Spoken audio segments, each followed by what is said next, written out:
बिस्मिल्लाहिर्रहमानिर्रहीम, अस्सलाम वालेकुम, अस्सलाम रमज़ान المبارक की एक और ट्रांसमिशन में आपको खुश आमदीद कहते हैं इस उम्मीद के साथ कि आपका पूरा रमज़ान अभी तक सो फार बहुत अच्छा गुजरा होगा, बहुत ही ज़्यादा इबादत के अंदर गुजरा होगा। आपने कोशिश की होगी कि अपने अंदर तब्दीली फॉर द गुड लेकर आएँ, क्योंकि हमारी यही ख्वाहिश होती है, यही कोशिश होती है, और हम अपने सेगमेंट्स भी कुछ इसी तरह से प्लान करते हैं कि आपकी ज़िंदगी के अंदर कुछ ना कुछ रहनुमाई तो आ ही सके। मेरा नाम आयशा यूसुफ है एंड मैं मुज़म्मिल अली खान। अच्छा, यू आर इस तरह पूछ रही हैं, इस तरह आज ज्वाइन कर रहा हूँ ना मैं, लेकिन एक मिनट, जी पर्पल आज आपने पहना हुआ बहुत बेहतरीन लग रहा है। मतलब मैं ब्लिंगी चीज़ें मुझे पर्सनली पसंद है और इस टाइम पे इयर रिंग्स बड़े ज़बरदस्त लग रहे हैं हमारे जो है ना। So what's up with the purple? Thank you for the observation के लिए बहुत शुक्रिया कि 23-24 रोज़ों के बाद आपने ऑब्जर्व कर लिया। अच्छा, मेरा दिल किया आज थोड़ा सा मुख्तलिफ करने का, और भाई देखिए ये बनता है ना, आप वैसे कहीं पर आपने जाना हो किसी इवेंट में, किसी शादी में या किसी से मिलने के लिए आप बड़ा तैयार होके जाते हैं, तो डेफिनेटली जब आप अल्लाह ताला के लिए ट्रांसमिशन कर रहे हैं तो आप उधर भी तैयार होके सच दस की जाएं, ये ज़रूरी है। थैंक यू सो मच जनाब। बड़ा इंपॉर्टेंट पॉइंट जो है ना वो आजकल चल रहा है, और जो पेरेंट्स हैं ना वो काफ़ी परेशान हैं। तो इससे पहले कि मुज़म्मिल कोई और बात करे, हम इंडल्ज कर लेते हैं, अपने मुद्दे के ऊपर आ जाते हैं। सबसे पहली आज की हमारी स्टोरी वो ये है कि पाकिस्तान में हम सब जानते हैं इस वक्त ईंधन का बहरान है, जिसकी वजह से हुकूमत की तरफ से कुछ अहम फैसले किए गए हैं, और उसमें ये फैसला भी शामिल है कि स्कूलों को 31 मार्च तक बंद रखा जाएगा। इसकी वजह से जो वालिदैन हैं, जो तलबा हैं, जो स्कूल इंतज़ामिया, आई डोंट नो अबाउट तलबा, लेकिन पेरेंट्स और स्कूल इंतज़ामिया काफ़ी परेशान है, क्योंकि छुट्टी हो तो बच्चे तो खुश होते हैं। छुट्टी पे बहुत खुश होता अच्छा, इसलिए ज़्यादा परेशान है क्योंकि इस वक्त सालाना इम्तहानात चल रहे हैं बच्चों के, बच्चों का साल भी खुदा न खास्ता ज़ाया हो सकता है। सबसे बड़ा सवाल ये है कि क्या 31 मार्च के बाद स्कूल खुलेंगे या नहीं, क्योंकि अभी अनसर्टेनिटी है। इस गैर यकीनी सूरत हाल ने तालीमी निज़ाम को कशमकश में डाल दिया है। तो हम कोशिश करेंगे आज इस टॉपिक को एक्सप्लोर करें, और कोई हमारे साथ रिप्रेजेंटेटिव भी मौजूद हो स्कूल्स का, ताकि इस बारे में बता सकें। अच्छा, हमारे साथ इस इंटेंस मामले के ऊपर वो पर्सनालिटी मौजूद हैं जो इस मामले के सेंटर पे हैं। फिलहाल उन्होंने आवाज़ उठाई कि ये बच्चों के लिए बड़ा मुश्किल हो जाएगा, और हमारे पास बच्चों को एजुकेट करने के लिए ऑलरेडी पाकिस्तान के अंदर एक तो स्कूल्स कम, ऊपर से प्रॉब्लम ज़्यादा, ऊपर से एजुकेशन के मटीरियल में। अच्छा, अब डॉक्टर काशिफ मिर्ज़ा साहब हमारे साथ मौजूद हैं, और हम चाहते हैं कि ये सारे क्वेश्चंस हम उन्हीं तक लेके जाएं। तो first of all sir, transmission का पार्ट बनने के लिए thank you for joining us. I hope आपका रमज़ान अच्छा गुजर रहा होगा। कैसे हैं आप? I'm fine, और अल्लाह आपको भी रमज़ान की बरकतें नाज़िल करे। और आपने बड़ा ज़बरदस्त एक जो है ये टॉपिक हाईलाइट किया है। मैं आपकी मैं टीवी चैनल इंतज़ामिया को ख़ास तौर पे मुबारक दूंगा, क्योंकि हमेशा एजुकेशन को आप प्रायोरिटी पे रखते हैं। थैंक यू सो मच, बहुत बहुत शुक्रिया आपका। काशिफ मिर्ज़ा साहब, सबसे पहले तो मैं ये चाहूँगी कि इस सारे मामले के ऊपर ना, ये जो प्राइवेट स्कूल एसोसिएशन को डेफिनेटली आप सदर हैं, आप ज़रा अपनी राय रखिए। What do you think about this decision? क्योंकि बच्चों के सालाना इम्तहानात चल रहे हैं, हम सब जानते हैं कितने इंपॉर्टेंट होते हैं, खुदा न खास्ता उनका साल भी ज़ाया हो सकता है। इस वक्त क्या सोच रहे हैं आप, और उसके बाद अगले स्टेप्स बात करेंगे कि आपने क्या सोचा है इसके ऊपर। देखिए, पहली बात तो ये है कि ये बहुत अनफॉर्चुनेट एक फैसला है, और इसके जो कॉन्सिक्वेंसेस हैं उसको अंडरस्टैंड किए बगैर जो एक रातों रात डिसीजन होते हैं, और फिर वो ऐसे डिसीजन जिसमें स्टेक होल्डर्स को कभी भी ऑन बोर्ड लेकर, चाहे वो पेरेंट्स हैं या स्कूल्स हैं, उनको कभी नहीं पूछा गया। तो जब इस किस्म के फैसले मुसल्लत किए जाते हैं तो उसका नतीजा ये होता है कि उसके ऑलरेडी पाकिस्तान जो है यूनिसेफ की रिपोर्ट के मुताबिक 50 साल पीछे है तालीम में। तो आपको ये भी पता है कि एनुअल एग्जाम चल रहे हैं अक्रॉस द कंट्री, और अब अगर बच्चों को अनसर्टेन सिचुएशन का सामना करना पड़े, आल्दो इन्होंने कहा तो है कि आप उसमें एग्जाम कंडक्ट कर सकते हैं, but at the same time जो अनसर्टेनिटी उससे डेवलप हुई है, और कुछ एरियाज ऐसे भी हैं जहां पे स्कूल्स को रोका भी जा रहा है, चाहे वो एग्जाम वहां पे हो रहे हैं। तो उससे होता क्या है, एक ऐसी अनसर्टेन सिचुएशन होती है, और हमने पेंडेमिक से लेकर आज तक ये देखा है कि बच्चों को अब ये बात यकीन में बदल चुकी है कि वो पढ़ें या ना पढ़ें, उनको अगली क्लासेस में प्रमोट कर लिया जाएगा। तो नतीजा ये हुआ कि वो पिछले 5-6 सालों का जो एक गैप चला आ रहा है, वो बच्चों के रिजल्ट्स के ऊपर, चाहे वो आपका 10th का एग्जाम है, चाहे इंटरमीडिएट का है, इवन ओ लेवल्स के हैं, हमें बहुत बुरे रिजल्ट्स जो हैं वो दिखाई दिए। बच्चों की कैपेबिलिटीज पे असर हुआ, क्रिएटिव थिंकिंग पे असर हुआ। मैं आपकी इस बात से एग्री करता हूं कि हमें बहुत बुरे रिजल्ट्स दिखाए गए हैं, कि चाहे वो इंटरमीडिएट के हों या ओ लेवल्स के हों। यूनिवर्सिटी ऑफ लंदन कोविड के टाइम पे उन्होंने अपने एग्जाम्स ऑनलाइन करा दिए थे लॉ के, और LLB के रिजल्ट्स के अंदर कुछ इस तरह के प्रॉब्लम्स आए थे कि उनके आके यहाँ पर रिप्रेजेंटेटिव ने इस चीज़ का इजहार किया कि प्रॉब्लम बहुत बड़ी है ऑनलाइन एजुकेशन, और सबसे बड़ा हिंड्रेंस उसके अंदर क्वालिफिकेशन और उसकी जो एक्रेडिशन है वो आ जाता है। तो सिर्फ 14% آپشن اویلیبل ہے, انفراسٹرکچر اویلیبل ہے ہمارے پاس صرف کہ ہم آن لائن جا سکتے ہیں. اتنا بڑا ملک ہے جس ملک کے اندر ملینز میں وہ بچے ہیں جو آلریڈی آؤٹ آف اسکول پھر رہے ہیں. پھر چلے پرائیویٹ اسکولس کے اندر حالات بہتر ہیں, ہم کس طرح سے ٹیکل کر پائیں گے اس سچویشن کو؟ دیکھیں یہ سچویشن بالکل اسی طرح سے ہے کہ آپ نے آن لائن کا ایک کہہ کے آپ نے کہہ دیا ہے کہ آپ ورک ایٹ ہوم ہوگا, لیکن عملاً ایسا نہ پہلے پینڈیمک میں ہوا نہ اب ہوگا, کیونکہ مینلی جو گورنمنٹ نے انفراسٹرکچر آن لائن دینا ہے وہ تو ہے ہی نہیں ہے. آپ کے ہاؤس ہولڈ نہیں ہے تو آپ کے اسکول میں بھی نہیں ہے, دونوں جگہ نہیں ہے. پھر ڈیجیٹل لٹریسی نہیں ہے, اور موبائل کبھی بھی جو ہے کلاس روم کا سبسٹیچیوٹ نہیں ہو سکتا. جہاں 100% ڈیجیٹل لٹریسی موجود ہے وہاں پہ بھی اسکول ایجوکیشن میں خاص طور پر جو ان کیمپس ایجوکیشن کی ضرورت کو, فزیکل ایجوکیشن کی جو اس کو ایک آلٹرنیٹ کے طور پر بھی دیکھا جاتا ہے پاکستان کے اندر, لیکن ہمیں یہ بھی تو دیکھنا پڑے گا نا کاشف صاحب, آپ زیادہ بہتر اس کے اوپر روشنی ڈالیں گے کہ بھئی کیا پاکستان کے اندر جتنے سکولز ہیں وہ تمام یہ فیسلٹی رکھتے ہیں کہ بچے جو ہیں وہ آن لائن یا گھر بیٹھے تعلیم حاصل کر سکیں؟ نمبر کیا ہے ویسے آپ کے پاس, کتنے فیصد سکولز ایسے ہیں جو آن لائن ایجوکیشن دے سکتے ہیں رائٹ ناؤ؟ دیکھیں اس وقت پاکستان کے اندر لگ بھگ 5 کروڑ وہ بچہ ہے جو کہ اسکول کے اندر ہے, اور 2 crore 80 lakh out of school ہے. تو جو اسکول کے اندر ہے ان میں سے 2,07,000 اسکول وہ ہیں جو پرائیویٹ اسکول ہیں, اور جو فنکشنل پبلک اسکول ہیں 1,31,000 کہتے ہیں, لیکن جو عملاً فنکشنل وہ 1 لاکھ سے بھی کم ہے. اچھا, اس کے اندر ایوریج جو ہے ٹوٹل کیلکولیشن کے مطابق 14% ہے, اور جو ہمارا گورنمنٹ اسکول ہے وہاں تو اس سے بھی ریشو کم ہے. تو نتیجہ یہ ہے کہ جب آپ کے پاس آپ کا 86% وہ بچہ جس کے پاس آن لائن نہ گھر کے اندر فیسلٹی موجود ہے نہ اسکول کے اندر موجود ہے, تو اس کا مطلب ہے اگر دونوں میں سے کسی ایک جگہ بھی موجود نہ ہو تو کنیکٹیوٹی نہیں ہو سکتی. جب وہ کنیکٹیوٹی نہیں ہوگی تو اس کا مطلب ہے وہ اپنی ایجوکیشن کے پروسیس سے دور رہے گا. ان 10 سیکنڈز اگر آپ بتا سکیں کہ نیکسٹ سٹیپ کیا ہے, آپ کیا کرنے جا رہے ہیں اس سلسلے میں, 10 سیکنڈز ہمارے پاس ہے صرف. دیکھیں ہم نے اس کا ایک تو اپنی ارباب اختیار کو یہ ہم نے گزارش کی ہے کہ اس کو جو ہے آپ اس کو آن لائن سے نکال کے فزیکل ایجوکیشن پہ لے کر آئیں, اور اس میں کوئی اتنا بڑا شیئر نہیں بنتا ہمارے سکولز کا کہ جو کنزمپشن میں آپ کو بچت ہوگی پیٹرول کی. لہٰذا ایک تو اس کو کھولا جائے, یا منیمم آپ اس کو 4 ڈے یا ویک ضرور آپ کریں. اگر آپ یہ بھی نہیں کریں گے تو ہم اپنی لیگل ٹیم کے ساتھ تو سر ہمارے پاس ٹائم شارٹ ہے, ہم نے ایک بریک کی طرف جانا ہے, یہیں سے ہم کنٹینیو کریں گے. ایک اور بھی بہت بڑا پوائنٹ, ہماری ٹرانسمیشن جو ہے نا وہ جاری ہے, اور اس کے پر آ کے ہم کوشش کریں کہ بعد میں مزید کر لیں. کاشف صاحب تھینک یو سو مچ ہمیں جوائن کرنے کے لیے, اس ٹرانسمیشن کا حصہ بننے کے لیے. امپورٹنٹ یہ ہے جناب کہ اس سارے معاملے کو سامنے رکھا جائے ارباب اختیار کے, کہ اگر مارکیٹس کھلی ہوئی ہیں, باقی ہر چیز چل رہی ہے, عید کی شاپنگ بھی ہو رہی ہے, ایران میں سکولز کھلے ہیں جہاں جنگ چل رہی ہے, سکولوں کو بند کرنے کا مقصد جو ہے نا کیا سب سے آسان ٹارگٹ وہی تھا. بہرحال اس کے اوپر ہم نے کوشش کی, کاشف مرزا صاحب کا سٹانس بھی آپ کے سامنے رکھا. اب ایک بریک کی طرف جاتے ہیں, اسٹے ود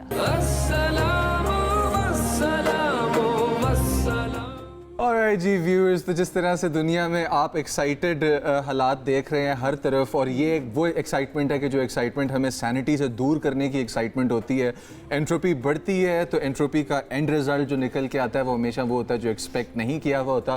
اور مجھے ڈیزاسٹر اور مجھے عائشہ ہنسا رہی تھی, اور ہم لوگوں نے جس ٹائم ویلکم بیک پہ آنا تھا تو میں ٹھیک ٹھاک ہنستا ہوا یہاں سے ویلکم بیک کر رہا تھا, اور مجھے نہ پتا ہوتا کہ ہم لوگ کٹ ہو چکے ہیں. بنتا بھی ہے نا کیونکہ خبر اچھی ہے, لیکن یہ خبر جو ہے نا چلے پہلے بتا دیتے ہیں خبر کیا, اس کے بعد اپنا تجزیہ میں دوں گی. پاکستان کی معیشت اکانومی کے لیے کچھ اچھے آثار نظر آ رہے ہیں, اس وجہ سے مزمل صاحب بھی خوش ہیں, میں بھی تھوڑی خوش ہوں. ملک کے غیر ملکی زر مبادلہ کے ذخائر جو ہے نا وہ 4 سال کی بلند ترین سطح عبور کر چکے ہیں, اور کل زر مبادلہ کے ذخائر 21.6 ارب ڈالر تک پہنچ گئے. اب ماہرین جو ہیں ان کی طرف سے یہ کہا جا رہا ہے, ان کی طرف سے یہ کہا جا رہا ہے کہ یہ کامیابی اسٹیٹ بینک آف پاکستان کی طرف سے جو اصلاحات کی گئی ہیں, ریفارمز کی گئی ہیں, ان کا نتیجہ ہے. SIFC کی طرف سے جو اقدامات کیے گئے ہیں, یعنی کہ اوورسیز اور دوسرے ملکوں سے جو انویسٹمنٹ ایکسٹریکٹ کی گئی ہے, یہ اس کا نتیجہ ہے. اور پالیسی تسلسل کا نتیجہ بھی ہے, جس کے بارے میں میں نے جب سے مارننگ شو کرنا شروع کیا تب سے بات کریں کہ بھئی کسی بھی پالیسی کو کامیاب ہونے کے لیے اس کی کنٹینیوٹی بہت زیادہ ضروری ہے. بٹ ایکچوئل میں کون سے پوائنٹس یا کون سے فیچرز ہیں جس کی وجہ سے ہماری ریزروز یہاں تک پہنچے ہیں, یہ ہم جان لیتے ہیں, سمجھ لیتے ہیں. ڈاکٹر خاقان نجیب کسی تعارف کے محتاج نہیں, آج انہوں نے ہمیں جوائن کیا, اور بریک پر ذرا ان کی نا ڈائٹ کو ہم ڈسکس کر رہے تھے. بہت ہی ڈسپلنڈ لائف ماشاءاللہ سے ڈاکٹر صاحب گزارتے ہیں, تو ان سے ہم یہ جانیں گے کہ کیا ہماری اکانومی بھی ان کو ڈسپلنڈ نظر آ رہی ہے, اس وجہ سے یہ فائدہ ہوا ہے, یہ اچھی خبریں آ رہی ہیں, یا پھر ہم ایسے ہی خوش ہوئے جا رہے ہیں. So Aisha, my father is a cardiologist, and لوگوں کے لیے he used to say this, 5 vegetables and 3 fruits a day is most important, you know, کیونکہ یہ پیور ہے, یہ پروسیسڈ نہیں ہے, So this is the most important thing you can do to your life. And he used to do 30 hours of 30 minutes of exercise each day. वो 94 साल तक जिंदा रहे हैं और 94 साल तक उनको कोई बीमारी नहीं आई और एक नेचुरल डेथ आखिर में उनकी हुई. So you know that's my biggest take that I took from my dad. So सब लोगों को ये सोचना चाहिए. अब जहाँ तक बात है हमारी मईशत की, तो इसको भी मेरे वालिद से रिलेट करते हैं आयशा. मेरे वालिद 94 साल में एक दफ़ा ज़िंदगी में आईसीयू के डॉक्टर के पास गए या आईसीयू में दाखिल हुए, और वो इसलिए दाखिल हुए कि वो गोल्फ खेल के आए और उस दिन गर्मी बहुत थी और उनको चक्कर सा आया और वो स्टेयर केस से थोड़ा सा स्लिप हुए तो उनको बैक पे एक चोट सी आई, तो उनको थोड़ी देर के लिए आईसीयू में रखना पड़ा. हमारी इकोनॉमी 78 बरसों में, अब्बू तो 94 साल रहे, 78 बरसों में 24 बार आईसीयू के डॉक्टर के पास गई है. This is the honest answer about Pakistan economy. वो आईसीयू का डॉक्टर है IMF, वो डॉक्टर है जो lender of the last resort है, जो इस वक्त एक मैक्रो स्टेबिलिटी, जिसका मतलब मुजम्मिल और आयशा ये है कि अफरात-ए-ज़र कीमतों के बढ़ने की शरह में कमी आई, 7% बढ़ी फरवरी में, पहले ये 24, 29, 38% तक बढ़ रही थी. यानी कि हर साल की बुनियाद पर कीमतों की शरह ऑन दी एवरेज और कैसे बढ़ रही थी. हमारे ज़र मुबादला के ज़खायर आयशा ने बताया $16 अरब को तजावुज़ कर गई, इसलिए कि बैरूनी खसारा IMF की इंगेजमेंट की वजह से इंपोर्ट को रोक कर और थोड़े से जो हमारे लोन्स आने थे वो आ गए, जो डेट्स रीप्रोफाइल होने थे वो हो गए और वो एक बिल्ड हो गया. और स्टेट बैंक को ये मौका मिला कि एक इंटर बैंक से उन्होंने 18 या 20 या 24 अरब डॉलर के करीब बाइंग भी की पिछले 2 साल में, क्योंकि वो मार्केट लिक्विड हो गई. तो ये रिजर्व्स ऐसे बिल्ड हुए. और हमारा मालियाती खसारा, जिसका मतलब है जो खर्च कर रहे थे और जो कमा रहे थे, वो बहुत से टैक्सेस लगाकर, मुजम्मिल सबसे अच्छा एंकर है हम टीवी का, थोड़ी देर के लिए मान लेते हैं, आयशा भी बहुत अच्छी है, तो उसको लेट्स से कि आई एम श्योर आपने हमारे एक्सप्रेशंस नहीं देखे, लेकिन आपने महसूस कर लिया वाइब्स को. जी. तो 1 करोड़ से आई थिंक अगर ऊपर की सैलरी ले रहे हैं दोनों, तो उन पे 38.15% टैक्स है. यानी कि 40% of what you earn you give to the state. यही अगर आप मिडल ईस्ट में काम करें या कहीं बाहर काम कर रहे होते, उस वेस्टर्न कंट्रीज को छोड़ के, जो कि बहुत ही ऐसी स्टेट्स हैं कि हर चीज जहाँ पे फ्री है, ये एक बहुत हाई टैक्सेशन है. इसी तरह मैन्युफैक्चरिंग में तो हमने एक, जिसे बिल्कुल कहेंगे, एक मालियाती खसारे में भी कमी देखी, एनर्जी सेक्टर में भी कमी देखी. ये सारा कुछ इस चीज की निशानदेही करता है कि IMF के 24वीं इंगेजमेंट की वजह से जो इंस्ट्रूमेंट्स यूज हुए, इकोनॉमी में एक मैक्रो स्टेबिलिटी है. स्टेट हमारी स्टॉक मार्केट ने भी उसको असेस करते हुए 40,000 से 1.5 लाख तक का सफर तय किया है. एक पाकिस्तान की जो डिफॉल्ट का रिस्क था वो खत्म हो गया है. एक चीज मैं समझना चाहूंगी, बिकॉज आई नो कि आप खुद भी पार्ट रह चुके हैं उन टीम्स का जिन्होंने IMF के साथ निगोशिएट किया, एंड देन हमारी इकोनॉमिक टीम का हिस्सा रह चुके हैं. हमने ये भी देखा पिछले 2-3 साल में कोई बहुत बड़ी पॉलिटिकल अनस्टेबिलिटी जो है ना वो नहीं आई है पाकिस्तान के अंदर. क्या इसको भी हम काउंट कर सकते हैं? बिकॉज पॉलिसी का तसलसल जो हमने इंट्रो में भी बात की थी वो भी रहा है, तो क्या इसको हम काउंट कर लें या फिर इससे इतना ज्यादा फर्क नहीं पड़ा है? आयशा, बात ये है कि एक तो पाकिस्तान ने ना ये इससे रिलेट करें कि 24 प्रोग्राम एंटर किए हैं, बट जो 24 प्रोग्राम एंटर भी किए हैं, यानी कि अगर थोड़ी देर IMF का फ्रेमवर्क एंटर करके 3 साल की कंप्लीशन ठीक होती, उनमें से बेशतर प्रोग्राम इनकम्प्लीट छोड़े हैं. और आयशा, ये बात मुझे इसलिए मालूम है कि 2013-16 का वो वाहिद प्रोग्राम है जो पाकिस्तान ने, जिसे कहेंगे with lot of comfort complete किया. मैंने वो प्रोग्राम पाकिस्तान के लिए एंकर किया था उस टीम में. अब बात यह है कि उसमें अगर एक स्टेबिलिटी थी पॉलिटिकल, इट हेल्प्ड. इसमें सही बात है. ये एक गवर्नमेंट थी, वो थ्रू आउट चल रही थी. जैसे ही 16 के बाद एक इंस्टेबिलिटी आई, जब भी आई इंस्टेबिलिटी, वो क्या होता है कि डिसीजन मेकिंग स्लो हो जाती है, डिसीजन मेकिंग खत्म हो जाती है, डिसीजन मतलब स्लो के बाद खत्म हो जाती है. फिर वेट एंड सी में चली जाती है इकोनॉमी. और फिर नई हुकूमत के आने तक अगर वो 5 साल कंप्लीट ना कर रही हो, ये बिल्कुल बात दुरुस्त है कि पॉलिटिकल इकोनॉमी डिटरमिन करती है इन द एंड कि वो क्या पॉलिसीज लाएं. देखिए, इससे बढ़ के बात ये सर, हमारे पास, सॉरी आपको मैं इस तरह से इंटरप्ट कर रहा हूं, लेकिन बड़े इंपॉर्टेंट पॉइंट पे आ गए हैं आप. और यहाँ से एक अदद क्वेश्चन है जो एड्रेस करना बनता है, जो अभी तक मैंने मीडिया पे नहीं सुना कि कोई भी इस बात को डिस्कस कर रहा हो. और वो ये है सर कि जिस तरह आपकी मज़ेदार एनालॉजीज होती हैं जिससे बंदा रिलेट कर पाता है, इनकी लाइट में अगर देखा जाए तो wars shape economies. Right now we're in the middle of a conflict that is very close to World War III अगर आप कहना चाहें इस चीज़ को, तो we are on the brink of something big that is about to happen. तो इस नई इकोनॉमी जो यहाँ से अब निकलेगी, स्ट्रेट ऑफ हॉर्मुज़ चलें कहते हैं आज शाम खुल गया, लेकिन जो लास्टिंग इफेक्ट्स हैं प्रॉब्लम के वो भी दिहाइयाँ लेंगे ठीक होने में, जो ट्रेड डिस्ट्रप्शंस आ चुकी हैं. क्या आपको लग रहा है कि पाकिस्तान इस नई दुनिया के लिए तैयार है इस वक्त? मुजम्मिल, इस पे कामरान खान ने ना कल 1 घंटे का प्रोग्राम किया है मेरे साथ. आप मेरे ट्विटर अकाउंट पे जाएंगे, वो प्रोग्राम मैंने पोस्ट भी कर दिया. अगर इसका आपको वाकई सही जवाब चाहिए तो आपको 1 घंटे का पूरा जो इवनिंग शो है वो मेरे साथ करना पड़ेगा.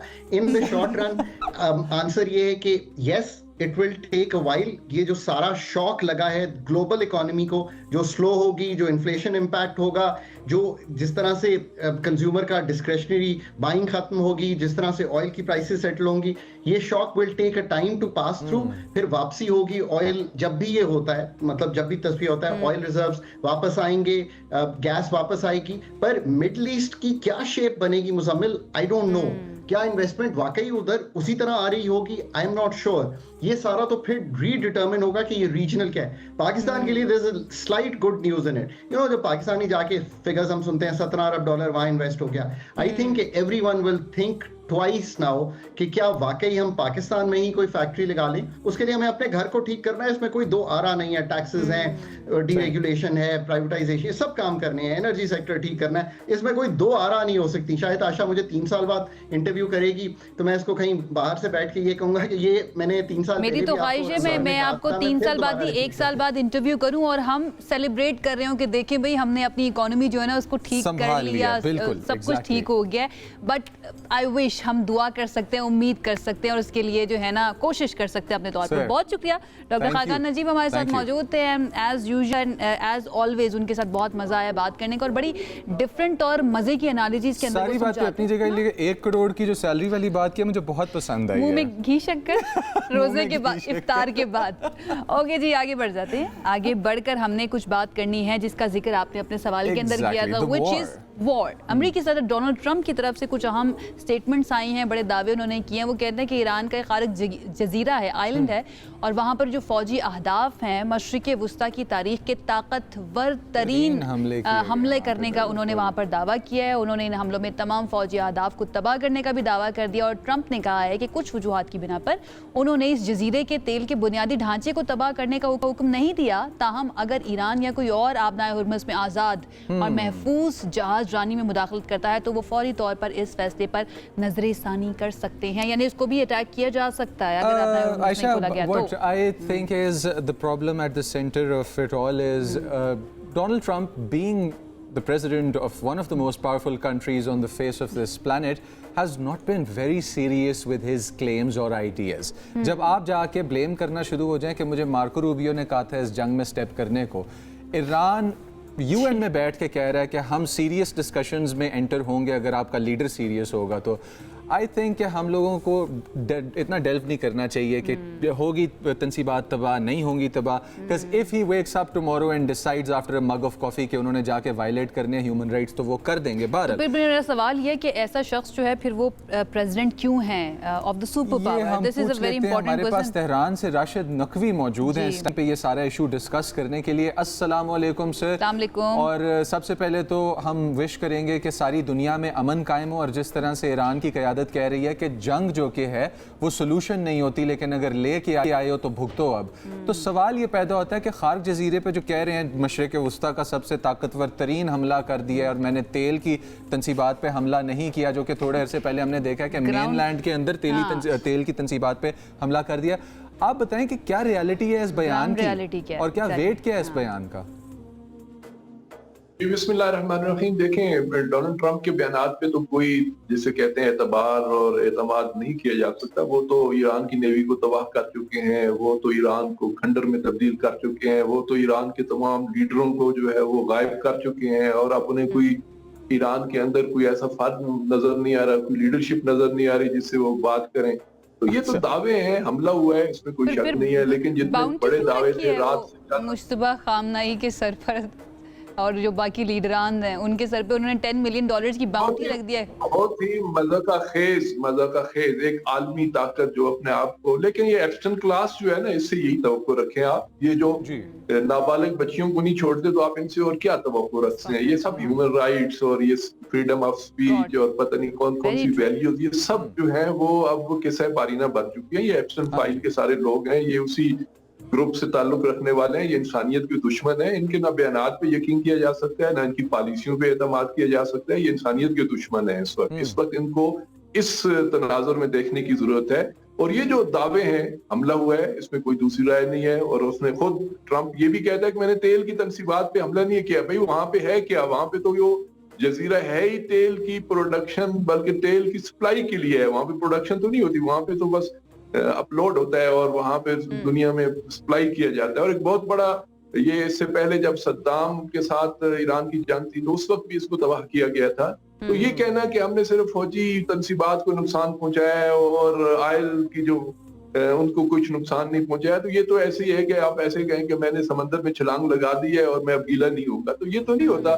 جو اتنا ایک کوئی بہت بڑا جزیرہ بھی نہیں ہے کہ کئی سینکڑوں کلومیٹر پہ 10-15 کلومیٹر مربع کلومیٹر پہ پھیلا ہوا یہ جزیرہ ہے. اس پہ اگر یہ جس طرح یہ دعوے کر رہے ہیں, یہ دھماکے یا یہ حملے ہوئے ہیں, تو اس کا مطلب ہے کہ صرف فوجی تنصیبات نہیں ہیں, ٹارگٹس تو اور بھی ہوں گے. لیکن جو یہ بن چکی ہے وار آف ایٹریشن. اب دونوں فریقوں کی طرف سے ایسا لگتا ہے کہ انتظار کیا جا رہا ہے کون جلدی ایگزاسٹ ہو جائے گا, مین پاور کو لے کر یا پھر ایمیونیشن کو لے کر, میزائل سسٹم کو لے کر. تو آپ کو کیا لگتا ہے, ایران کی طرف سے تو ہم جانتے ہیں کہ بھرپور جواب دیا جا رہا ہے, اور جس طرح کے بیانات آ رہے ہیں, کل میں سن رہی تھی آپ کے ایران کے ایک ریپرزینٹیٹیو کا بیان, وہ ان سے پوچھا گیا کہ اگر گراؤنڈ پر بوٹ آتے ہیں, اگر امریکی فوج جو ہے وہاں پر آتی ہے تو پھر کیا ہوگا؟ تو انہوں نے کہا وی آر ریڈی. تو کیا واقعی میں ریالٹی یہی ہے؟ اگر ایران کے اندر فوجی آتے ہیں امریکہ کے, تو کیا ایران تیار ہے اس سے نمٹنے کے لیے؟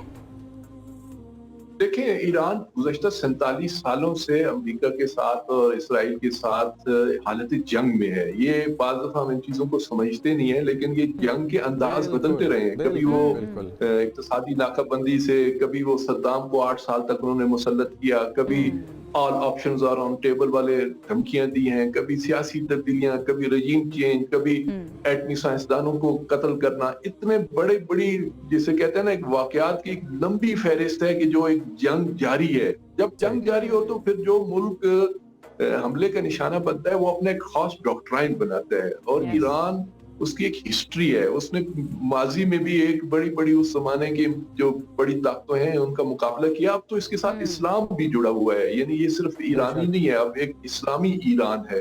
اور اس اسلامی ایران کے جو ڈاکٹرائن ہے اس کے اندر ان تمام چیزوں کو دیکھا گیا ہے. کچھ نہ ہو تب بھی ایران اور اسلام ایک لمبی جنگ کے لیے تیار ہے. اب تو ایران نے ثابت بھی کر دیا ہے, یہ 14 دن کی جنگ میں یہ ساری چیزیں اب سامنے آ گئی ہیں کہ اس نے 2 ایٹمی پاورز کو چیلنج کیا ہے. ان کے ایسے یہ وہ سمجھ نہیں آ رہی کہ یہاں سے نکلنا کیسے ہے. راشد, میں ایک سوال میں کرنا چاہوں گی. راشد صاحب, ایک اور بڑے امپورٹنٹ پوائنٹ ہے. ہم سب جانتے ہیں کہ ایران بہت لمبے عرصے سے جو ہے نا تیاری کر رہا تھا اس جنگ کی, اور یہ ایکسپیکٹڈ بھی تھا کہ آج نہیں تو کل یہ اٹیک ہو جائے گا. ایک اور چیز جو خامیاں ہیں ان کو مینشن بھی کرنا چاہیے کہ ایران میں اس سلسلے میں کیا ہو رہا ہے, کیونکہ ہم سب جانتے ہیں کہ یہاں پر جو موساد ہے اس کی پینیٹریشن بھی تھی, اینڈ دین یہاں پر غداری کے کچھ کیسز کے بارے میں بھی بات آئی, آل دو اس کے اوپر بہت زیادہ میڈیا میں بات نہیں ہوئی ہے. تہران میں یا ایران میں اس سلسلے میں کیا کوئی کارروائی ہوئی ہے, کوئی انویسٹیگیشن ہوئی ہے, کسی کو سزا ملی ہے, کوئی پکڑا گیا ہے؟ دیکھیں, 12 روزہ جنگ کے اندر جو تجربات ان کو حاصل ہوئی وہ اس سے اب استفادہ کر رہے ہیں. اس کے بعد درمیان میں جہاں پہ ایک جو بغاوت کی صورتحال پیدا کرنے کی کوشش کی, اور جس انداز سے یہاں پہ اشتعال پھیلایا گیا اور شر پسندوں نے جس انداز سے روڈز پہ آ کے مظاہرے کیے, تو یہ ساری چیزیں میں سمجھتا ہوں کہ ایران کے فائدے میں رہی ہیں. کہ وہ جو ایک لابا تھا یا وہ جو مخالف قوتیں تھیں, یا جس کو آپ موساد اور CIA یا MI6 یا دنیا کی کسی بھی ایجنسی کے لیے جو یہاں پہ لوگ کام کر رہے تھے, وہ اس عرصے میں بے نقاب ہوئے ہیں. اور پھر ایران نے 12 روزہ جنگ سے لے کے, یعنی ابھی جون سے لے کے ابھی تک اس پہ بڑی کنسنٹریشن سے کام کیا ہے. اور ان تمام جو نیٹ ورک ہے اس کو بہت بڑا نقصان پہنچا ہے. اس کا ہی آپ ابھی نتیجہ دیکھ رہے ہیں. یہ جو اناؤنس کر رہے ہیں اور بالکل جس طرح سے آپ کہہ رہے ہیں کہ Iran stepped into this war well prepared, کیونکہ دہائیوں سے تیاری چل رہی تھی اور کسی نہ کسی فرنٹ پہ, کبھی اکنامک کبھی بزنس فرنٹ پہ چل رہا تھا. تو ہم جائیں گے ایک بریک کی طرف اور انشاءاللہ تعالیٰ واپس آئیں گے. تھینک یو فار جوائننگ اس.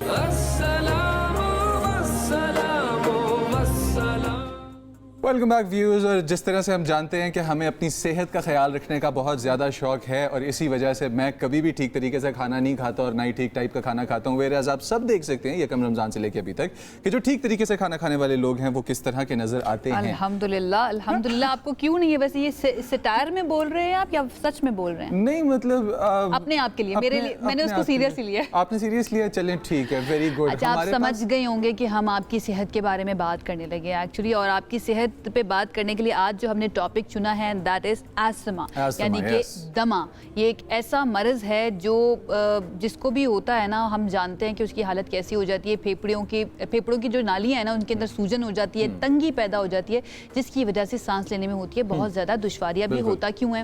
کیا یہ جینیٹیکلی ٹرانسفر ہوتا ہے یا پھر اس کی اور بھی وجوہات ہیں؟ اس سے بچنا کس طرح سے, اسپیشلی وہ لوگ جن کو دمہ ہوتا ہے ان کے لیے رمضان کے اندر کون کون سی احتیاطیں ہیں, کیا کرنا چاہیے ان کو, یہ سب جان لیتے ہیں. ہمارے ساتھ کون موجود ہے؟ ہمارے ساتھ ہمارے پیارے حکیم آغا صاحب موجود ہیں کہ جن کی وجہ سے ہمارے اسٹوڈیو میں لگ جاتے ہیں چار چاند, اور ہمیں ان کے ساتھ گپ شپ مارنے کا بہت زیادہ مزہ آتا ہے. بائی دی وے, آپ دمے کے بارے میں جو بات کر رہی ہیں, مجھے 2014 سے 18 تک دمہ رہا اور پھر ٹھیک ہو گیا. ٹریگر بھی کنسٹرکشن مٹیریل کی وجہ سے ہوا تھا, لیکن ٹھیک کرنے میں کافی ساری پرہیز جو کہ ہے وہ. پہلا سوال میرا ویسے یہی تھا کہ کیا یہ ٹھیک ہو سکتا ہے یا نہیں ہو سکتا؟ آغا صاحب سے پوچھ لیتے ہیں. آغا صاحب, جیسے مزمل بتا رہے ہیں, السلام علیکم, جیسے مزمل بتا رہے ہیں کہ ان کو 3-4 سال رہا پھر ٹھیک ہو گیا, کیا جو دمہ, ہر قسم کا دمہ جو ہوتا ہے وہ ایسے ہی ہوتا ہے, ایک دفعہ ہو جائے تو ٹھیک بھی ہو سکتا ہے؟ دمے کی مختلف قسمیں ہو سکتی ہیں. دمہ بنیادی طور پر اگر میں اردو میں جواب دوں تو دمہ کا مطلب ہے دم کشی, یعنی سانس کی تنگی. بنیادی طور پر تو دمہ یہ ہے. اب اس کی وجوہات الگ الگ ہیں. دمہ بنیادی طور پر پھیپھڑے کے کسی مرض کی وجہ سے ہو سکتا ہے. اگر پھیپھڑے میں کسی قسم کی کیلسیفیکیشن ہو جائے, کچھ حصہ پھیپھڑے کا خراب ہو جائے اور اس کی سپلائی جو ہمارے جسم میں آکسیجن کی ہو رہی ہے اس میں کمی ہو جائے, تو پھر ہمیں سانس لینے کی ضرورت بار بار پڑتی ہے. اسے ہم دمہ کہتے ہیں. دمے کی دوسری قسم ہے الرجک استھما. الرجک استھما صرف ان لوگوں کو ہوتا ہے جو لوگ الرجی کی دوائیں بہت سارا کھاتے ہیں اور جن کو چھینکیں آتی ہیں تو وہ الرجی کی گولی کھا کھا کر اپنی چھینکیں روک رہے ہوتے ہیں. پھر ان کو اریٹیشن ہوتی ہے, ناک کے اندر ان کے پالپس بن جاتے ہیں, پوسٹنل ڈرپنگ ہوتی ہے. جب نزلہ اندر گرتا ہے اور وہ سانس کی نالی کو جا کے بلاک کرتا ہے تو پھر اللہ کا نظام سانس کی نالی کو صاف کرنے کے لیے کھانسی پیدا کرتا ہے, اور اس کھانسی کو روکنے کے نتیجے میں پھر دمہ پیدا ہوتا ہے, اور عام طور پر اس کی ڈائگنوسس الرجک استھما سے ہوتی ہے. آغا صاحب یہ بتا دیجئے کہ اب احتیاطیں کیا کیا ہیں؟ ویسے تو آپ ڈسکس کر ہی رہے ہیں, لیکن اگر آپ 4-5 بتانا چاہیں دمے کے مریضوں کے لیے کہ کیا کیا احتیاط کرنی چاہیے, وہ کیا ہوں گی؟ بنیادی طور پر دمے کے مریض کے لیے جو چیز میری طب کی نظر میں کیونکہ طب سے تعلق رکھتا ہوں, تو طب کے لحاظ سے جو بہترین چیز ہو سکتی ہے وہ ہے ملیٹھی. ملیٹھی, سونف اور سونٹ یعنی سنڈ, ڈرائی جنجر, ان تینوں کو ملا کر کے اگر پانی میں ڈال کر اس کا جوشاندہ بنا کر پی لیا جائے یا اسے اسی طرح کھا کر پانی پی لیا جائے, اور وہ لوگ جو چاہتے ہیں کہ ان کا بلغم آسانی سے نکل جائے وہ اسی میں تھوڑی سی ہلدی کا بھی اضافہ کر لیں یا ہلدی والے دودھ کے ساتھ اس پاؤڈر کو استعمال کر لیں, تو دمے کے مریضوں کے لیے ایک ایسی دوا ہوگی جو کسی بھی علامت کو ختم کیے بغیر ان کو آرام دے دے گی, سکون دے دے گی, اور وہ اپنا روزہ سکون کے ساتھ پورا کر پائیں گے اپنی زندگی کے مسائل. سانس کا زیادہ ایشو ہے نا, اور سانس کے ایشو کے اندر پھر کافی ساری چیزیں جو ہم نہیں کر سکتے, ہم فزیکل ایکزرشن بہت زیادہ نہیں کر سکتے بالفرض. تو کیا اس طرح کے میکنزمز ہیں جو ہم اڈاپٹ کر سکتے ہیں, ہمارے لنگز کلیئر ہو جائیں, کوئی اس طرح کی ایکسرسائزز ہوں یا کوئی اس طرح کی موومنٹس ہوں, اور اس کے ساتھ پھر کمبینیشن میں ہم کھانے میں کیا چیز یوز کر سکتے ہیں, یا حکمت میں کیا مشورہ ہے اس چیز کے لیے؟ دیکھیے, سانس کی مشقوں کا جہاں تک تعلق ہے, اس کا سب سے میرا خیال ہے کہ آسان چیز جو ہے وہ یہ ہے کہ اپنے دونوں ہاتھوں کو کمر پر رکھیے. ये पोजीशन वो है जिस फेफड़े को फूलने की सलाहियत बहुत ज़्यादा मुमकिन होती है। अब इसके बाद आप सांस लीजिए, नाक से सांस लें, पूरी तरह तक सांस जब फूल जाए आपका फेफड़ा तो उसके बाद निकालने के लिए आहिस्ता आहिस्ता 3 मरतबा किस्तों में सांस को निकालें।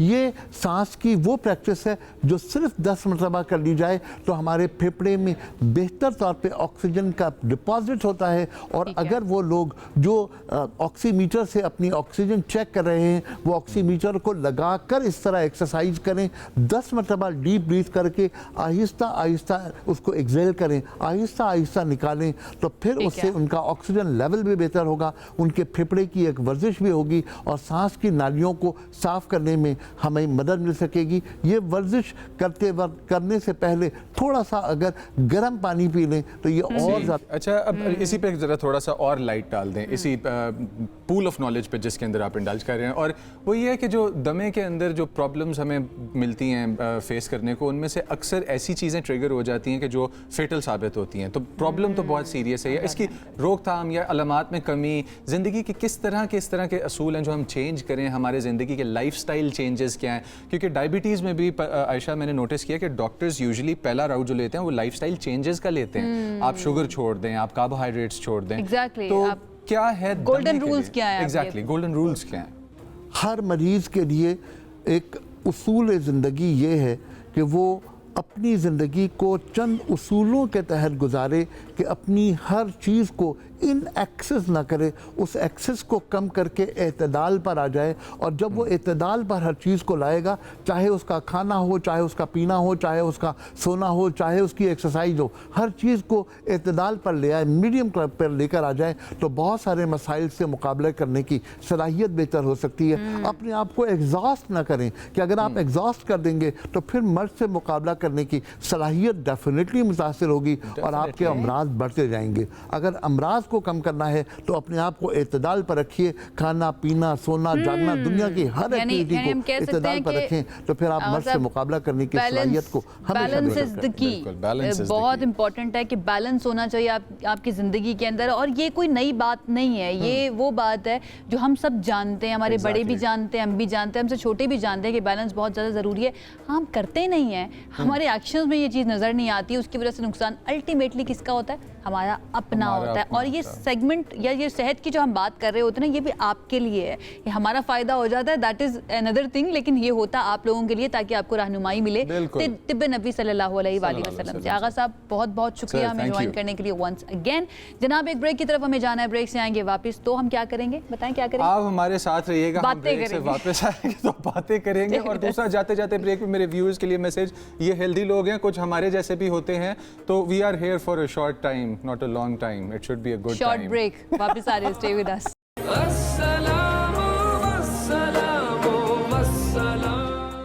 अस्सलाम रमज़ान, मेरा नाम है शौसन और आज मैं और डॉक्टर खुरम फिर आपके साथ हैं एक और बहुत इंटरेस्टिंग टॉपिक के साथ। और आज का हमारा टॉपिक है पाई के बारे में। ये वो वाली पाई नहीं है जो आप खाते हैं, ये वाली पाई है जिसकी वैल्यू है 3.14 जो नंबर है। पाई एक इरैशनल नंबर है जो इन्फिनिटली चलता है और कभी भी ख़त्म नहीं होता। और आज इंटरनेशनल पाई डे है, और इसे इसलिए इंटरनेशनल पाई डे आज है कि पाई की जो पहली 3 वैल्यूज़ हैं 3.14 वो आज की तारीख है 3 महीने की 14वीं तारीख है, इसलिए आज इंटरनेशनल पाई डे है।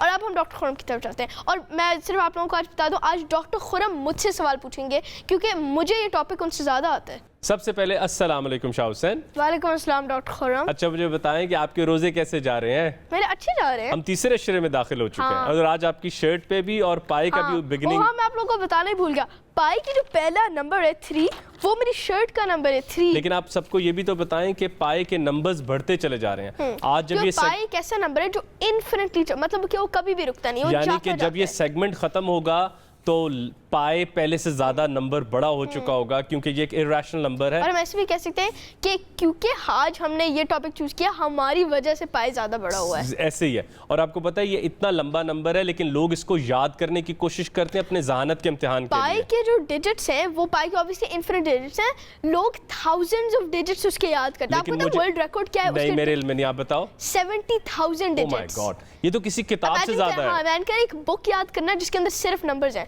मुझे उसके 11 डिजिट्स आते हैं। Okay, सुनाओ। 3.1415926535। और आपको पता है इसके पैटर्न्स रिपीट नहीं होते। हालांकि मैथ्स बहुत प्यारे अंदाज में पैटर्न्स की साइंस भी कहा जाती है कि पैटर्न्स में चीजें आगे बढ़ रही हैं, लेकिन पाई के अंदर पैटर्न्स भी नहीं बनते और इन्फिनिटली नंबर चलते जाते हैं आपको पता है कि पाई जैसे नंबर्स को क्या कहते हैं? क्या कहते हैं? इरैशनल नंबर्स, क्योंकि वो कभी भी एंड नहीं होते और वो कभी भी रिपीट नहीं होते। लेकिन इसको हम यूज किस चीज के लिए करते हैं? हाँ, पाई को हम यूज करते हैं सर्कल्स का रेडियस या सर्कल्स को फाइंड आउट करने के लिए। और अगर आप अपने अराउंड की सराउंडिंग्स देखें, आपको हर जगह सर्कल्स नजर आएंगे। ये एक सर्कल है, ये एक सर्कल है, ये एक छोटा सा सर्कल है, और हर सर्कल में साइकिल में, गाड़ियों में, जब हम प्लैनेट्स को, हमने स्टार्स पर बात की, नासा हर साल एक कंपटीशन कराता है पाई के मुतालिक, क्योंकि नासा ने जिन बॉडीज को देखना होता है वो अमूमन सर्कुलर है, जैसे जो हेवनली बॉडीज है। पाई को यूज करते हैं स्पेस ट्रैवल के लिए। हाँ, और पाई डे को पता है लोग ऑब्जर्व कैसे करते हैं? कैसे? पाई खा के, जो भी चीज सर्कुलर हो, पिज्जा खा के, डोनट्स खा के, मिठाई खा के। exactly. हमारे कल्चर में तो मिठाई भी है। और ये हमें दिखाते हैं कि पाई कितना जरूरी और कितना इंपॉर्टेंट नंबर है, कि वो नासा को हेल्प करता है, वो लोगों को जोड़ता है, वो सर्कल्स का रेडियस फाइंड आउट करता है। और आप ये बात देखो कि तकरीबन 3000 सालों से ये नंबर इंसानों के साथ है और इंसानी तरक्की में इसका बहुत बड़ा हाथ है। जहां भी किसी इन्वेंशन में सर्कल इस्तेमाल हो रहा था तो वहां पे पाई की बहुत ज्यादा जरूरत है, और कमीडीज ने क्यों पाई के बगैर आप सर्कल्स को की वैल्यू पता ही नहीं लगा सकते। और ये दुनिया का बहुत बड़ा सर्कल हो, बहुत छोटा सर्कल हो, हत्ता कि अर्थ के ग्रिड अगर हम इस्तेमाल करें और वही बेशक एक एटम जितना हो उसके अंदर भी पाई होगा। तो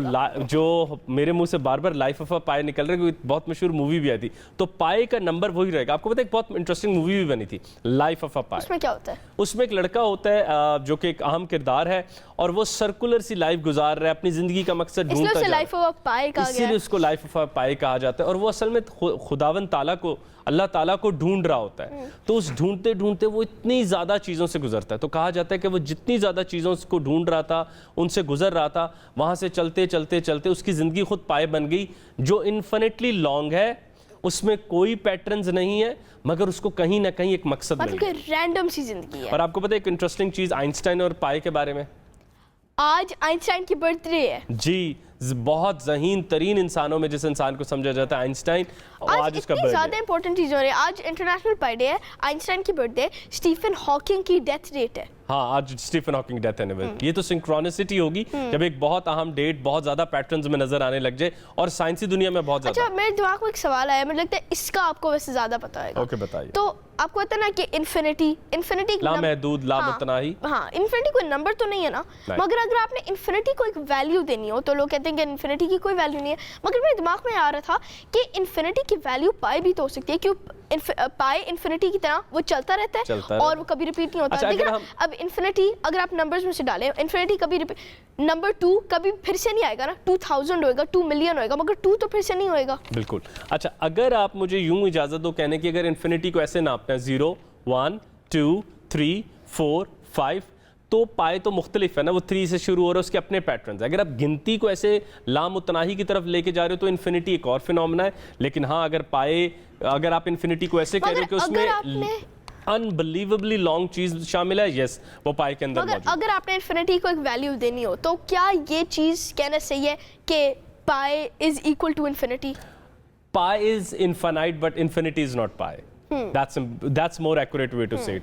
और दूसरी बात कि इवन सुपर कंप्यूटर्स को भी कहा गया तो 1 ट्रिलियंथ नंबर तक 2022 में एक सुपर कंप्यूटर चला गया। कितना बड़ा नंबर है। एग्जैक्टली। तो कहते हैं कि जैसे हम इंसानों का जब हार्ट चेक करना हो तो उनके कार्डियो टेस्ट करते हैं, जब किसी कंप्यूटर का कार्डियो टेस्ट करना हो कि उसे कहते हैं पाई की वैल्यू कैलकुलेट कर। तो इंसान अभी 70,000 तक पहुंचे हैं कि एक आदमी है जिसने 70,000 पाई नंबर्स याद किए हैं। सुपर कंप्यूटर्स ट्रिलियन तक पहुंच गए हैं, लेकिन पाई की वैल्यू खत्म नहीं हो रही। आपको पता है कि पाई का सिंबल क्या है? नहीं, ये पाई का symbol. Okay, that's it. Yes, ये पाई का सिंबल है, ये बताने के लिए कि कितने छोटे छोटे फिनोमेना हमारी जिंदगी में। अगर आपने पाई को राउंड ऑफ करना हो तो आपको तो मैथमेटिशियंस उसे कैसे राउंड ऑफ करते हैं? किस नंबर में? किस में? 22/7। ओके। जब आपने उसे मैथमेटिकली किसी चीज में यूज करना हो तो आप उसका 3.14 नहीं यूज करते, आप उसे 22/7 करके लिखते हैं और वो 3.14 आ जाता है। हाँ, अगर आप उससे आज इफ्तारी में जो लोग पिज्जा खा रहे हैं, डोनट खा रहे हैं, गोल चीजें खा रहे हैं, जलेबी को हम वैसे गोल तो नहीं कह सकते, नहीं, वो स्पाइरल सी होती है, उसका हम कैसे निकाल सकते हैं? तो वो जब भी ये खाएं, कोई गोल चीज देखें دیکھیں تو پائی نمبر آنا چاہیے. اور بہت ضروری ہے ان روزوں میں ہم یہ پیغام دیں کہ مسلم مائنڈز کو میتھس میں دل لگانا ہے. ہاں, اور آپ کو پتہ ہے ایک اور چیز, یہ بہت انٹرسٹنگ چیز ہے, لوگ پائی کے ساتھ ایک لینگویج بناتے ہیں. آپ کو پتہ ہے وہ کیسے ہوتا ہے؟ وہ کہتے ہیں فار ایگزامپل اگر کوئی سینٹینس ہو, can I get a large cup of coffee, تو اس کا جو پہلا ورڈ ہے کین, اس کے اندر 3 ہے, آئے ایک ہے, اور وہ اس کی ویلیو ہے پائی کی. واہ واہ. تو وہ پائے کے اعداد کو دیکھتے ہوئے انگلش کے اتنے حروف والے الفاظ استعمال کر کے کہانی لکھتے ہیں. اور آپ کو پتہ ہے اس سے وہ اپنی اون لینگویج بھی بنا سکتے ہیں. یہ کتنا اچھا ایک کوڈ ہو سکتا ہے, ایک سیکرٹ کوڈ. ہاں دیکھو آج کل کے زمانے میں جنگوں میں پیغام دینے کے لیے آپ پائے کے اعداد کے مطابق کوڈنگ کر کے بھیج سکتے ہیں جو دوسرے بنک کر سکتے ہیں. مگر جنگوں میں آپ کو پتہ ہے کہ لوگ ایک دوسرے سے کمیونیکیٹ کیسے کرتے ہیں جو بہت دور ہے, اسپیشلی پرانی جگہوں میں وہ مورس کوڈ یوز کر سکتے ہیں. ہمیں کبھی اس کے اوپر بھی بات کرنی چاہیے, مورس کوڈ کے بارے میں. مورس کوڈ ایک لینگویج ہوتی ہے جو ڈاٹس اور ڈیشز سے بنی ہوتی ہے, اور ان کی ڈفرنٹ کانورسیشن سے لیٹرز اور سینٹنسز بنتے ہیں. چلو یہ تو آج بہت اچھا ہو گیا. سو اسی پائی کے ساتھ let's wrap it up. Thank you doctor Khurram. Well یہ تھی ہماری آج کی گفتگو. آج ہم نے بات کی پائی کے بارے میں, پائی کی انفینٹ پاسبلٹیز کے بارے میں, پائی کن چیزوں میں دیکھا جاتا ہے, اور کیسے ہم پائی کو کیلکولیٹ کر کے راؤنڈ آف کر سکتے ہیں. ہمیں پتہ چل گیا وہ 22/7 ہے. کل ہم آپ کو ملیں گے ایک اور بہت انٹرسٹنگ ٹاپک ساتھ. اللہ حافظ.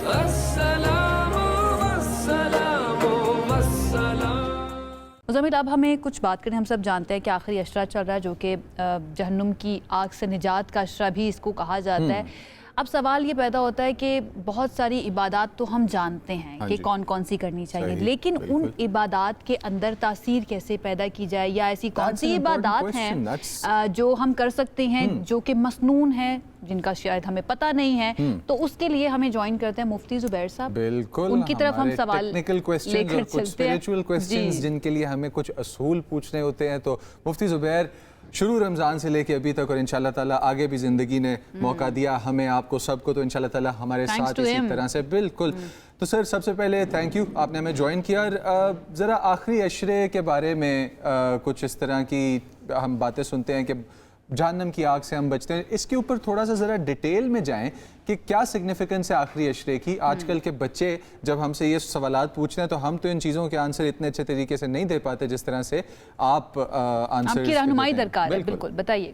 یاد رکھنا چاہیے رمضان کا یہ جو آخری عشرہ ہے اسی میں اعتکاف ہوتا ہے, اسی میں شب قدر بھی ہوتی ہے, اسی میں لیلۃ الجائزہ بھی ہے. تو یہ بہت ساری فضیلتیں اس کے اندر جمع ہو جاتی ہیں. جہنم سے نجات کا عشرہ ہے. آپ صلی اللہ علیہ وسلم پورے رمضان کے مہینے کے اندر عبادت فرمایا کرتے تھے, مگر آخری عشرے میں عبادات میں بہت زیادہ اضافہ فرما لیتے تھے. چنانچہ امی جان ام المومنین عائشہ صدیقہ رضی اللہ تعالیٰ عنہا کی یہ روایت ہے جو صحیح بخاری کے اندر موجود ہے, بلکہ متفق علیہ روایت ہے. کان رسول اللہ صلی اللہ علیہ وسلم اذا دخل العشر الاواخر شد میزرہ ایقظ اہلہ واحیا لیلہ.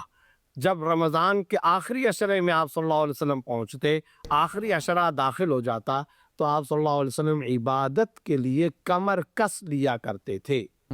اپنے اہل و عیال کو رات کو جگانے کی ترغیب اور اہتمام فرمایا کرتے تھے.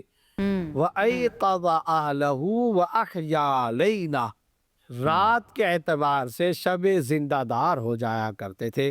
کیا مطلب؟ یعنی رات کو اپنی جاگ کر گزارنے کا, عبادات میں وقت گزارنے کا خصوصی اہتمام فرمایا کرتے تھے. تو پتہ یہ چلا کہ رمضان کے اس آخری عشرے کی اہمیت کو ذہنوں میں سمجھنا چاہیے, دل دماغ کو اس کی طرف متوجہ کرنا چاہیے. پورے رمضان کے اندر جو کمی کوتاہی ہو اس کا ازالہ کرنا چاہیے.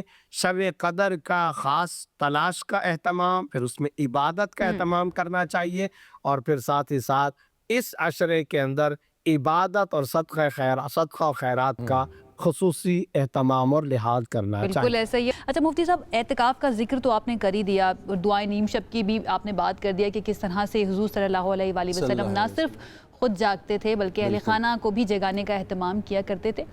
اور ہم ایسا کیا کر سکتے ہیں جس سے ہماری زندگی کے اندر تزکیہ نفس بھی ہو, حقیقی بندگی کا جو حق ہے وہ بھی ہم ادا کر سکیں, ایٹ دا سیم ٹائم ہماری دعائیں بھی قبول ہوں اللہ تعالیٰ کے حضور؟ کیا کرنا چاہیے؟ جی, اس سلسلے میں یہ بات ذہن کے اندر رکھیں کہ آخری عشرے کے اندر جو سب سے زیادہ کرنے کا کام ہے، ایک تو یہ کہ راتوں کو جاگ کر عبادت کے اندر اپنا وقت گزارا جائے. دوسرے نمبر پر جو زیادہ کرنے کا کام وہ ہے استغفار. وجہ اس کی یہ کہ یہ جو آخری عشرہ ہے جی جہنم سے خلاصی کا ہے، اور استغفار کے نتیجے میں بھی بندہ جہنم سے خلاصی اور اپنے گناہوں کی بخشش و مغفرت اپنے رب سے طلب کرتا ہے. اور پھر ساتھ ہی ساتھ ایک علمی نقطہ یہ بھی سمجھنا چاہیے کہ آپ صلی اللہ علیہ وسلم نے ارشاد فرمایا انما الاعمال بالخواتیم، اعمال کا دار و مدار اختتامی حالت پر ہوتا ہے. چنانچہ یہ سب کو معلوم ہے من کان آخر کلمتی لا الہ الا اللہ دخل الجنہ، جس آدمی کا آخری کلمہ تجربہ ہوتا ہے لا الہ الا اللہ محمد رسول اللہ پڑھ کر جو دنیا سے جاتا اور مرتا ہے وہ سیدھا جنت میں داخل ہوگا. تو ختامہ مسک، خاتمہ خوشبودار ہو جائے، اس کے لیے یہ ضروری ہے کہ اس آخری عشرے میں استغفار کا اہتمام کرنا چاہیے. اور ویسے بھی جب کوئی نیک عمل انسان نے کر لیا ہو تو اس کے اختتام پر استغفار کا اہتمام کرنا مسنون عمل ہے، سنت عمل ہے. کیوں؟ اس کی وجہ صرف اور صرف یہ ہوتی ہے کہ یہ ایک بہت عظمت والا کام تھا، میں اس کا حق ادا نہیں کر سکا، تو اے اللہ میں آپ سے معافی طلب کرتا ہوں، معافی کا طلبگار ہوں. ساتھ ہی ساتھ یہ بات ذہن کے اندر رکھیں کہ آخری عشرے ہی کے اندر شب قدر، اور اس میں حضرت عائشہ رضی اللہ تعالیٰ عنہا نے آپ صلی اللہ علیہ وسلم سے پوچھا کہ اگر میں شب قدر کو پاؤں تو میں کون سی دعا سب سے زیادہ مانگوں؟ اس پر آپ صلی اللہ علیہ وسلم نے ارشاد فرمایا اللہم انک عفو کریم تحب العفو فاعف عنا فاعف عنی یا غفور یا کریم. یہ الفاظ زیادہ سے زیادہ مانگنے چاہیے دعا کے طور پر. مفتی صاحب میں یہ چاہوں گی کہ اگر آخری عشرے کی برکتوں سے محروم ہونے یا دعاؤں کی قبولیت جو ہے اس کے اندر کوئی رکاوٹ بھی بن سکتا ہے، ایسے بھی کوئی اعمال ہیں؟ حقوق العباد کی ادائیگی ویسے تو ہر لمحے ضروری ہے. اگر کوئی انسان تمام حقوق اللہ ادا کرتا رہے، فرائض، واجبات، نماز، روزہ، زکوٰۃ، حج، تراویح، عمرہ، ذکر، تلاوت، یہ سارے کے سارے کام کرتا رہے مگر وہ مقروض ہے، اس نے کسی کے میراث پر قبضہ کر کے رکھا ہوا ہے، قرضہ نہیں ادا کرتا، پیمنٹیں ادا نہیں کرتا، بر وقت ادائیگی نہیں کرتا، کسی کی زمین پہ قبضہ کر کے رکھا ہے، کسی کے پلاٹ پر قبضہ کر کے رکھا ہے، رشتے ناطے توڑے ہوئے ہیں، تو پھر یاد رکھیں کہ اس آخری عشرے میں حتیٰ کہ شب قدر کے اندر بھی اس کی بخشش نہیں ہو سکتی. کب تک؟ جب تک کہ وہ بندوں کے ساتھ معاملات کو طے اور کلیئر نہ کرے. تو اس حقیقت اور شرعی اصول سے ایک بات ہمیشہ کے لیے سمجھ میں آ جانی چاہیے، وہ یہ کہ عبادت کا اہتمام کیا جائے، اس کا فائدہ بھی ہوتا ہے، لیکن یاد رکھیں وہ عبادت بخشش والی بن جائے، کامل مغفرت والی بن جائے. اس کے لیے ضروری ہے کہ بندے کے حقوق اور عبادت کا معاملہ صاف اور کلیئر ہونا چاہیے. کسی کے ساتھ مال میں زیادتی نہ کریں، دل نہ دکھائیں، کسی کو اپنے سے نیچا نہ سمجھیں، ان چیزوں میں بیلنس بنائیں. بی کائنڈ، یہ سب سے امپورٹنٹ بات ہے. بہرحال جی وقت ختم ہو چکا ہے آج کی ٹرانسمیشن کا. انشاءاللہ دوبارہ حاضر ہوں گے اگر زندگی رہی تو. اپنا بہت خیال رکھیے، ہمیں اپنی دعاؤں میں یاد رکھیے. آج جاگنے کی رات بھی ہے، عبادت کی رات بھی ہے، ہمیں بھی یاد رکھیے گا. اللہ حافظ.